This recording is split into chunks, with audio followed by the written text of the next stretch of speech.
I know you grow organically, all natural. What is your IPM routine? So first things first, the best IPM routine that you can keep in an organic garden is make sure your soil batteries are moist always. That's going to be your first step. The second step is I love to use Jadam. It's a wetting agent, and it kind of follows along the same lines as KNF, just a different category of learning in practice.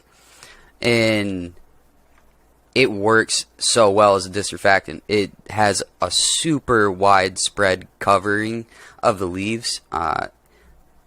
It's super easy to coat both sides of the leaves, and it doesn't have any downsides that I've seen. It's a natural disinfectant. It degrades off the plant naturally within a few days. So I've used it all the way through flower even, and not noticed a difference in my product, the way it tastes, the way it smells.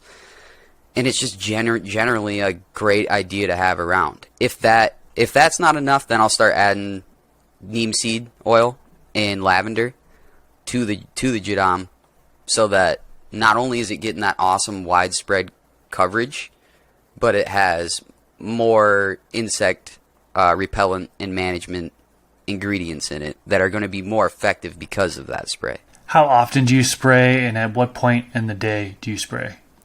So if I'm having pest issues, I'll spray every day.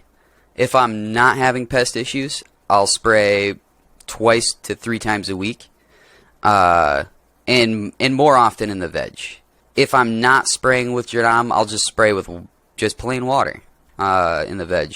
And just the act of getting the leaves moist and then them drying out is enough to kill certain insects and their eggs. So that practice alone can just save you a whole bunch of time. And are you usually using it like before lights on, or throughout the day? Okay. Yeah, especially in flower. I spray before the lights are on, probably 20 minutes before. I'll go in there in the dark and just kind of feel the plant while I'm spraying it, which is another good way to ensure you're spraying the bottoms of the leaves. So if you grab a stalk and you just kind of spray in your hand while you're moving up the stalk, you know you're getting every leaf all the way up that stalk, even in the dark. That's just kind of a trick I picked up after years of spraying plants, but it's very effective. And it's going to physically disturb, if there are eggs or actual pests on the bottoms of those leaves, it will physically disturb them and remove them, essentially.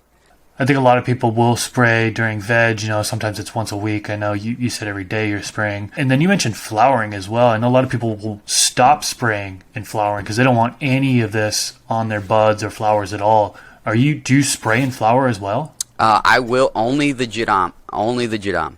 That's the only thing I'll spray in flower, and that's only because it naturally degrades within 2 to 3 days. At first, I was highly skeptical of doing that in flower, and I was just like everybody else, I was super worried that it was going to affect the product in any way, and that's not cool with me.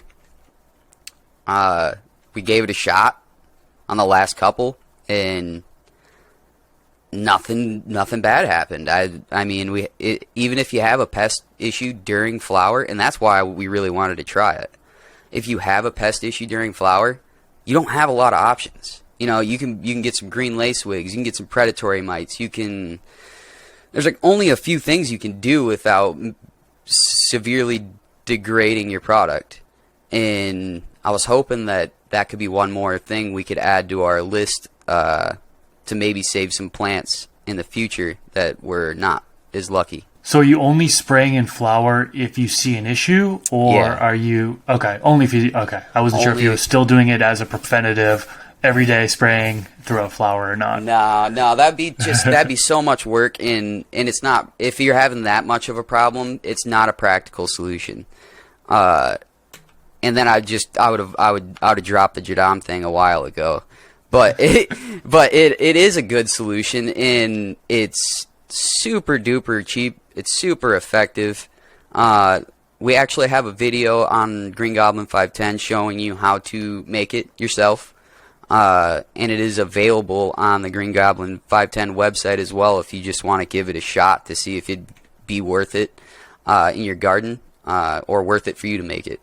And that's going to help repel or battle off tons of pests, right? I mean, are we talking spider mites, aphids, things like that? Or oh, what? yeah, we're talking spider mites, aphids, thrips, you name it. It's a powerful disinfectant, and it's a soap in reality, so it dries out the exoskeletons of said bugs. If the bug doesn't have an outer exoskeleton, it's going to work even better.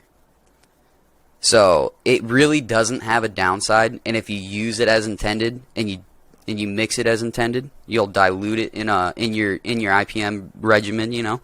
There's no reason not to use it, man. It's saved me so many headaches in pest management that I can't speak highly of it enough. This clip is brought to you by AC Infinity. Use discount code MrGrow at 15 to save on any of their products.